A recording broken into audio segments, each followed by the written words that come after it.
but grief is a natural part of life. And with life, there's going to be ups and downs. There's going to be things that we don't have control over. And often those things, when they come at us and we don't have the control, we can feel a sense of grief. A grief is an emotional response to a loss. So that can be a loss of someone or some other living thing that you formed a bond or attachment to. But it can also be over things that we wouldn't typically consider a loss, such as moving, maybe switching jobs, or losing our faith. We might even be experiencing grief when we're anticipating a future loss. So if someone we know is sick and we see that their health is declining, we can start having the grieving process well before they're actually gone. I'll share with you for a moment my experience with grief. When I was 10, my mother got very sick, and over time, she just got more and more sick. And I was watching this, and at such a tender age, I wanted to have some control. I wanted to have some authority on what happened to her. But as you can imagine, I didn't have control over her illness. So I had to sit back and essentially watch as she got worse and worse in her health. Then came a time when I was 19 where she actually passed away. And because I had already experienced so much grief until that point, when I actually had to accept that she was gone, I had already built up so much grief in my system, and I shut down. And this is an example of how grief can take on many different forms. It doesn't need to be a clear-cut, this is when grief happens and this is when grief ends. It changes and it morphs with time. So if you're finding yourself in a position where you anticipate a loss and you're wondering, why are you feeling so much emotional waves? Well, that's because you're already going through the 5 stages of grief. And the 5 stages of grief are denial, anger, bargaining, depression, and acceptance. And on this spectrum of stages, we can go from one to the other. It's not always a clear-cut, linear, start to finish situation.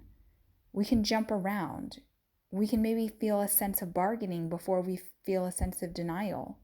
Or we can feel depression before we feel anger. But these 5 stages, they provide some sort of path that we can expect to go on. Now, during this time, it can be incredibly difficult to go through the experience alone. And 2 of the most important ways to navigate this time without completely self-destructing are to find connection and to find a way to communicate. So you can think about it as the 2 C's. How are you connecting with people during this time? Because it's often so easy to self-isolate and to create distance with others when we're feeling such immense emotions. But connection is going to keep you safeguarded against spiraling down. And then 2, communication. So once you've found that connection in whatever form you have, whether that be support groups or a trusted family member or a really loyal friend, you're going to want to communicate how you're feeling.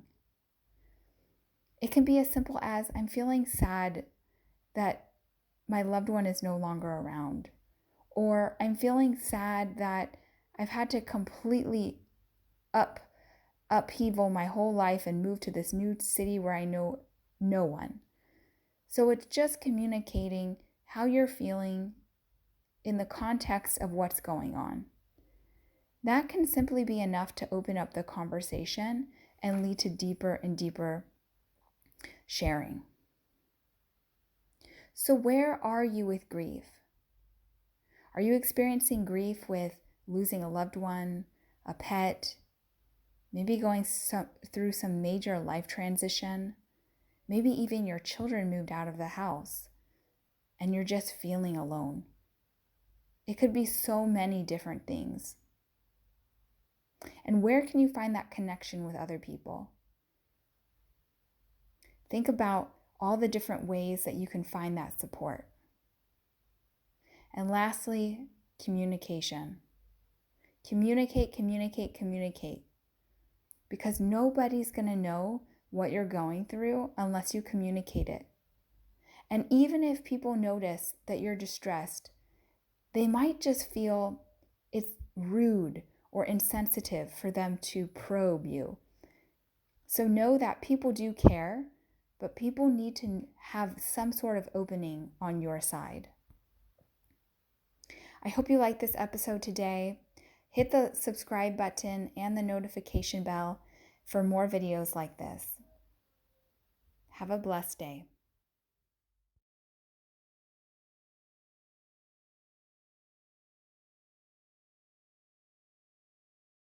Your life. Today